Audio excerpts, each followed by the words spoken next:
इसलिए ये द्वंद्वमय संसार है। परंतु केवल बर्तनों को देखोगे तो अलग अलग नाम, अलग अलग रूप दिखाई पड़ेंगे, परंतु बर्तन जिससे बना है उस मिट्टी पर ध्यान दोगे तो सब एक ही नजर आएंगे। चिलम में भी वही मिट्टी, मटके में भी वही मिट्टी, सकोरे में भी वही मिट्टी, दीपक में भी वही मिट्टी, सब मिट्टी के खिलौने हैं, अनेक रूप है।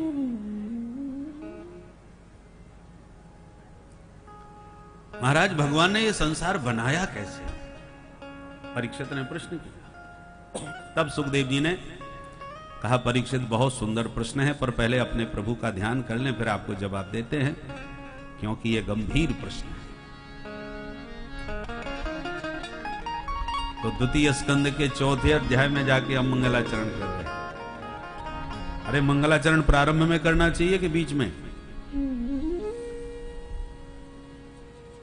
वैसे तो मंगलाचरण प्रारंभ में बैठते ही किया जाता है, और सुखदेव जी ने ऐसा नहीं किया।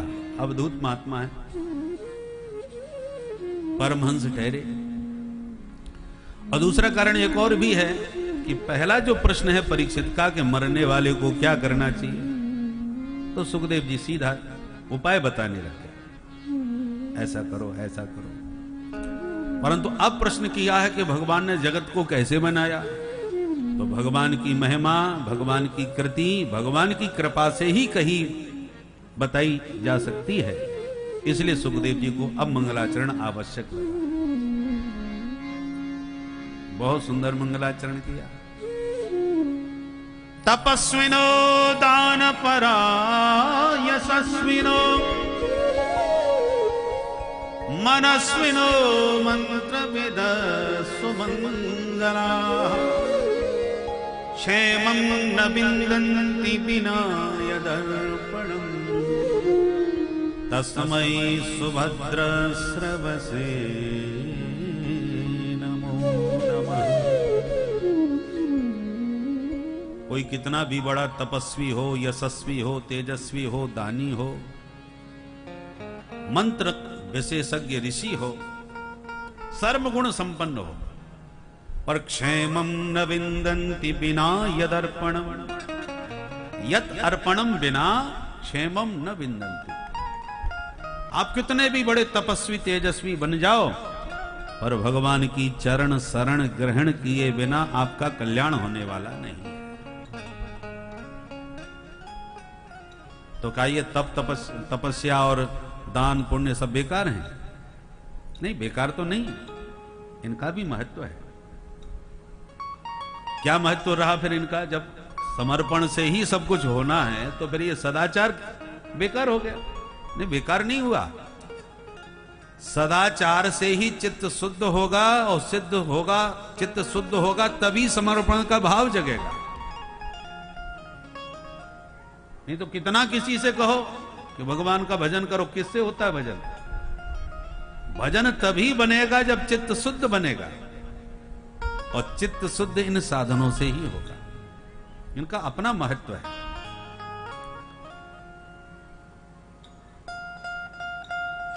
परंतु सदाचार के ही अभिमान में भरे मत बैठे रहो। हमने इतने पुरस्चरण कर लिए, हमने इतने व्रत किए, हम कृच्छ्रायण व्रत किए हैं, हम चांद्रायण व्रत किए हैं। तो शुभ कर्म का भी हम लोग अभिमान पाल के बैठ जाते हैं। साबुन से शरीर और वस्त्र आदि सब साफ होते हैं, ठीक बात है। साबुन सफाई करता है, ठीक बात है, पर साबुन को भी तो साफ करके डिब्बी में रखना पड़ता है। सफाई करने वाला साबुन यदि ऐसी फेंक दिया तो साबुन भी गंदा हो जाएगा, उसमें भी धूल मिट्टी लग जाएगी। तो जिसने हमारी सफाई करी वो स्वयं गंदा हो गया, इसलिए डिब्बी में रखना पड़ता है। तो जिन साधनों से, जिन सदाचार से हमारा चित्त शुद्ध होता है, इन सदाचार के में भी अभिमान की धूल मिट्टी न लग जाए कि हम इतने बड़े सदाचारी हैं। बचने का एक ही उपाय है कि भगवान की कृपा से जुड़े रहो, कि भैया हम कुछ नहीं कर रहे, ठाकुर जी करवा लिए। देखो, एक के आगे शून्य रख दो तो संख्या एक की जगह डायरेक्ट 10 हो गई। दूसरा शून्य लगाया तो और 10 गुना बढ़कर के 100 हो गई। ज्यों ज्यों शून्य लगाते गए हर शून्य पर संख्या 10 गुना डायरेक्ट एकदम बढ़ती है और करोड़ों अरबों में संख्या पहुंच गई। अब शून्य को अभिमान आ गया, बारे हम देखो हमारा जलवा, उस एक को हमने आज करोड़ों में पहुंचा दिया। ये हमारे शून्य का बल है। परंतु अब शून्य शून्य आपस में ही लड़ने लगे। वो कहता मैंने यहां तक पहुंचाया, दूसरा कहता नहीं मेरे बदौलत यहां तक संख्या पहुंची है। आपस में तू मैं होने लगी, शून्य आपस में झगड़ने लगे। आदि में खड़ा अंक बोल पड़ा, भैया आप ही बड़े बने रहो, हम तो ये चले। वो आदि में से अंक खिसक गया। अब बोलो क्या बचा? लगाए जाओ चाहे जितने अंक, सूर्य शून्य चाहे जितने लगा दो, कोई महत्व नहीं रह गया। शून्य में कोई शक्ति नहीं रह गई। क्यों? बोले जब अंक ही नहीं है आदि में तो शून्य किस काम का? शून्य में बल तब आएगा जब अंक के साथ जुड़ेगा। तो ये अंक क्या है? राम नाम को अंक है, सब साधन है शून्य। ओ अंक गए कछु हाथ ना, अंक रहे 10 गुण्य। भगवान की कृपा के अंक से जुड़े रहोगे तो साधन 10 गुना फल देगा। और भगवान की कृपा के अंक को छोड़ दिए तो 0/0 रह जाओगे, चाहे जितने साधन कर लो। बड़े बड़े साधकों को फिसलते देर नहीं लगती। विश्वामित्र जी अपर विधाता है, अद्भुत तपस्वी हैं, पर उनके यज्ञ कभी सफल नहीं होते हैं। महात्मा ने विचार किया जब सब कुछ मेरा ठीक ठाक है तो मेरे यज्ञ सफल क्यों नहीं है? सुबाहु मारी सब चौपट क्यों कर जाते हैं? ये उपद्रव क्यों हो रहे? तब मुनिवर मनुकीन विचारा। महात्मा ने विचार किया, गाधि तने मन चिंता व्यापी। गाधि तने को जब चिंता व्यापने लगी तो बाबा ने चिंता को चिंतन में बदल दिया। तो अपने कर्म के विषय में चिंता कर रहे थे और जब भगवान का चिंतन करना प्रारंभ किया तो तुरंत प्रभु को लेने पहुंच गए। और प्रभु जब उनके कर्म के साथ जुड़े तो भगवान ने तुरंत कहा, निर्भय यज्ञ करो तुम जाएगी। गुरुदेव अब निश्चिंत होके निर्भीक होके यज्ञ कीजिए, अब कोई बाधा नहीं आएगी, हम खड़े हैं। तो राम जी जैसी जुड़े तो सारे यज्ञ सफल होते चले गए। और अपना ही यज्ञ सफल नहीं किया, मिथिलापुर में जाके धनुष यज्ञ को भी सफल करा दिया। अपना ही यज्ञ नहीं, दूसरों का भी यज्ञ बाबा विश्वामित्र जी ने सफल कराया। किंतु ये सब सफलता कब मिली? जब प्रभु की कृपा के साथ जुड़े। भगवान के कृपा से जुड़े बिना आप कितने भी शक्तिशाली क्यों ना बन जाइए, सफलता मिलने वाली नहीं है। क्षेमं न विन्दन्ति विनाय दर्पणम, तस्मै सुभद्र स्रवसे नमो नमः। और दूसरी तरफ कितना भी बड़ा कोई पापी हो, किरात हूणांध्र पुलिंद पुलकसा, कई प्राणी ऐसे हैं जो जिनकी प्रकृति ही पाप में है। और बोले वैसे तो बहुत पापी है, पर ये नीच पापा, कुछों के तो नाम लिए, फिर बोले अन्य जितने भी पापा हैं। पापा समझ गए? पापा का मतलब होता है महापापी। पाप तो एक वचन है, पापा बहुवचन है। तो जिसने ज्यादा पाप किए हों उसे पापा कहा जाता है। भगवत गीता में, रामचरितमानस में, श्रीमद् भागवत में सब जगह एक ही अर्थ में पापा शब्द का प्रयोग हुआ है, दूसरा अर्थ किया ही नहीं। और फिर भी हम लोग पापा कहलवाने में बड़े गौरवान्वित होते हैं। बेटा पापा बोलने लग गया। बोलो राधे राधे। राधे राधे। इसलिए हमारी भारतीय संस्कृति के शब्द सब सार्थक होते हैं। पुत्र शब्द का अर्थ है, पिता शब्द का अर्थ है, ये सब सार्थक शब्द है, निरर्थक नहीं है। पुत्र का मतलब है पुण्णाम नरकात् त्रायते इति पुत्रः, नरकों से जो त्राण करावे, बचावे, उसको पुत्र कहते हैं। तो ऐसे हमारी संस्कृति के जो सार्थक और दिव्य शब्द हैं, प्रयास करना चाहिए उन्हीं शब्दों का हम प्रयोग करें। जिसका अर्थ ही नहीं मालूम, ऐसे ही आपने सुन सुना करके अंधानुसरण करना प्रारंभ किया तो ये शब्द अनर्थकारी सिद्ध होते हैं।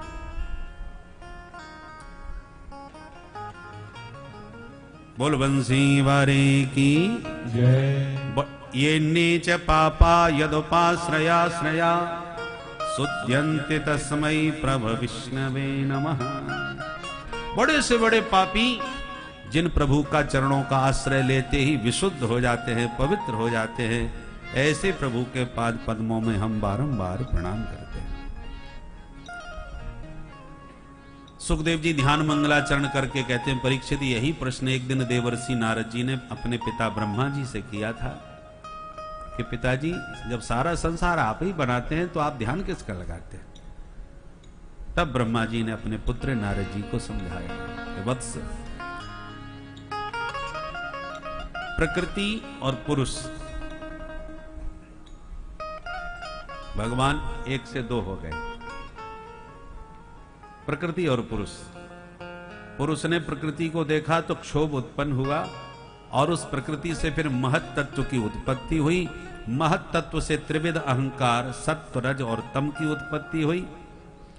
तमोगुण के द्वारा पंच महाभूत, पंच तन्मात्राओं की उत्पत्ति हुई।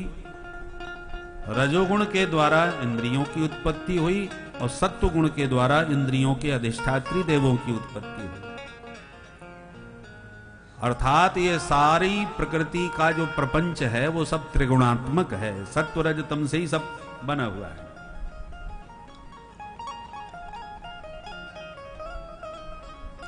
भगवान नारायण ने अपने नाभि से एक दिव्य अलौकिक कमल को जन्म दिया।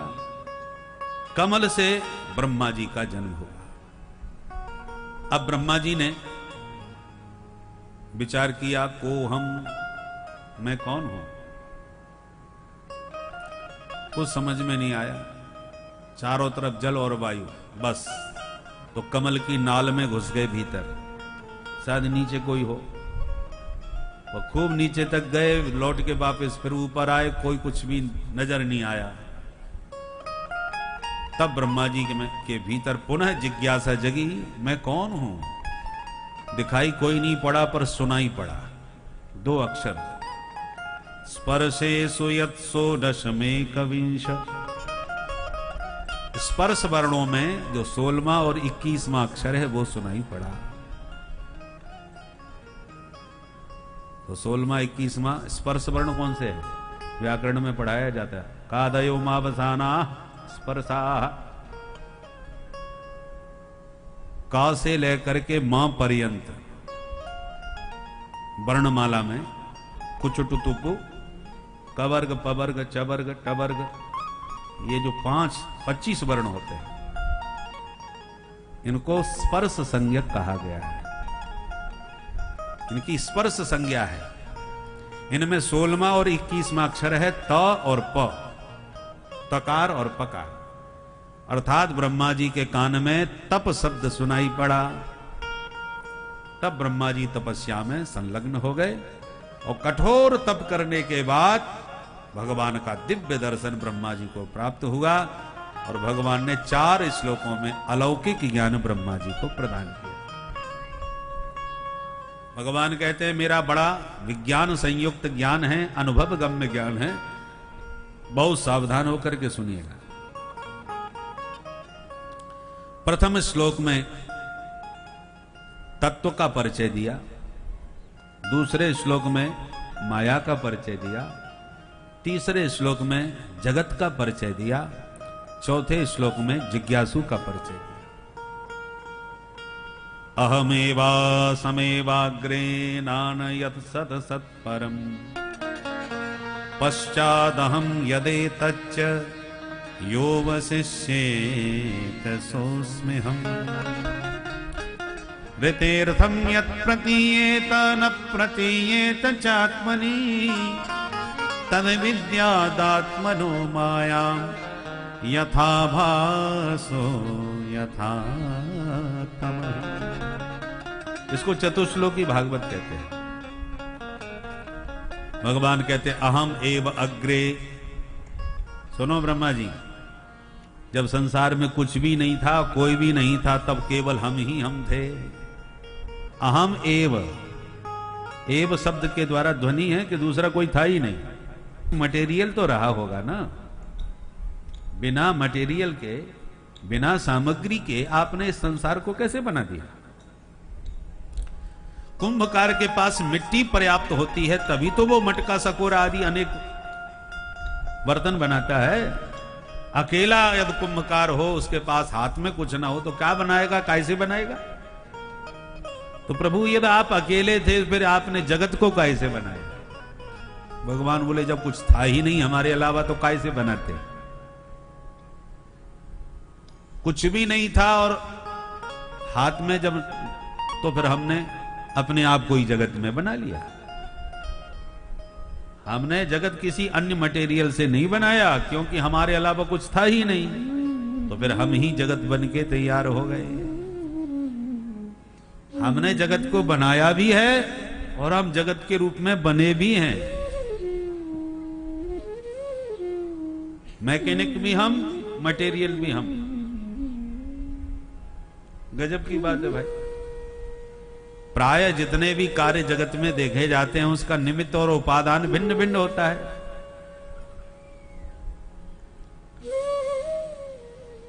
मटके का उपादान कारण मिट्टी और निमित्त कारण कुंभकार, जिसने बनाया और जिससे बनाया। तो जिससे बनाया है वो मिट्टी है और जिसने बनाया वो कुंभकार है।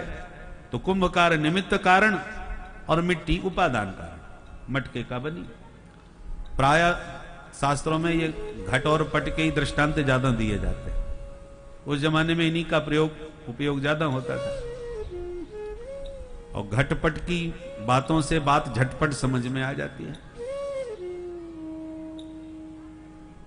तो इसलिए घट का ही दृष्टांत दिया। ऐसे ही सोना है उपादान कारण, स्वर्णकार है निमित्त कारण और कार्य है आभूषण, हार अंगूठी आदि। तो जितने भी कार्य हैं जगत में उन सब के निमित्त और उपादान भिन्न भिन्न मिलेंगे, पर कई कार्य ऐसे होते हैं जिनका निमित्त और उपादान एक ही होता है। वो कैसे? दृष्टांत मकड़ी का जाला। मकड़ी जो जाला बुनती है वो जाला वो अपने शरीर से ही उत्पन्न करती है। अपने ही शरीर से उस जाला को उसने प्रकट करके निर्माण किया, उसी जाले में विहार किया और उसको अपने में समाविष्ट भी कर लेती है। ये सारा संसार भगवान का ही मकर जाल है। भगवान ने ही इसको उत्पन्न किया है और अपने आप से ही उत्पन्न किया है और स्वयं इसमें विहार कर रहे हैं और अंत में सबको मकर जाल को अपने पेट में वापस भी धर लेंगे। तो जैसे मकड़ी अपने जाले का अभिन्न निमित्तोपादान कारण है, ऐसे ही इस संपूर्ण जगत के जगन्नाथ ही अभिन्न निमित्तोपादान कारण है। इस जगत को बनाने वाले भी वही हैं और सिर्फ बनाने वाले नहीं हैं, जगत के रूप में बनने वाले भी वही हैं। इसलिए कहा सिया राम मैं सब जग जानी, ईशावास्यमिदं सर्वम यत्किंच जगत्याम जगत। उसके अलावा कुछ है ही नहीं, वही है। सर्वम खलमिदं ब्रह्म सर्वम विष्णुमयम जगत।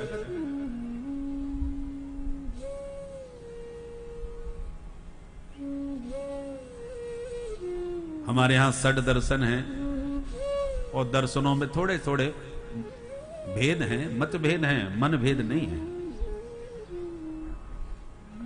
कोई कहता है भगवान संसार को बना के इसमें प्रविष्ट भय, कोई कहता है नहीं, भगवान खुद ही बन के तैयार हो गए, प्रविष्ट होना क्या होता है। अब अपने अपने ढंग हैं, परंतु मूल में उद्देश्य, लक्ष्य उस तत्व को पाना है, उस तत्व को जानना है। उसमें कोई भेद नहीं, कोई मतभेद नहीं। एकम सद्विप्रा बहुधा वदन्ति, तत्व एक ही है। उसी को अपने अपने ढंग से लोगों ने कहा है, जाना है, माना है। कथा यहां हो रही है, आप सब आ रहे हैं। किसी ने पूछा भाई तुम चलोगे? बोले हाँ चल रहे हैं। तो किधर से चलोगे? तो जिसका मकान जिस दिशा में होगा वो अपनी दिशा से चलेगा, पहुंचना उसको मंडप में है। बोले हमारे ही रास्ते पर आ जाओ। बोले साहब इतनी दूर हम क्यों जाएंगे, हमारा रास्ता दूसरा है, हमें भी पहुंचना वही है, पर हम तुम्हारे रास्ते से नहीं, हम अपने हिसाब से आएंगे, अपनी सड़क से आएंगे। तो जिसको जो रास्ता अनुकूल पड़ता हो उस रास्ते पर जाओ, पर रास्ते सब मिलकर के पहुंचते एक ही जगह है। वो लक्ष्य में कोई भेद नहीं है। इसलिए भेद भले ही दिखता है पर उसमें झगड़ने की जरूरत नहीं है, क्योंकि पहुंचना सबको एक ही जगह है। बोल भक्तवत्सल भगवान की जय। माया का स्वरूप बतलाया। जो माया सत्य को छुपा के असत को दिखा दी है और उसी में जीव को फंसाती है, उसी का नाम माया है। माया शब्द का अर्थ क्या होता है? मां माने नहीं, या माने जो, जैसी वो दिख रही है वैसी नहीं है।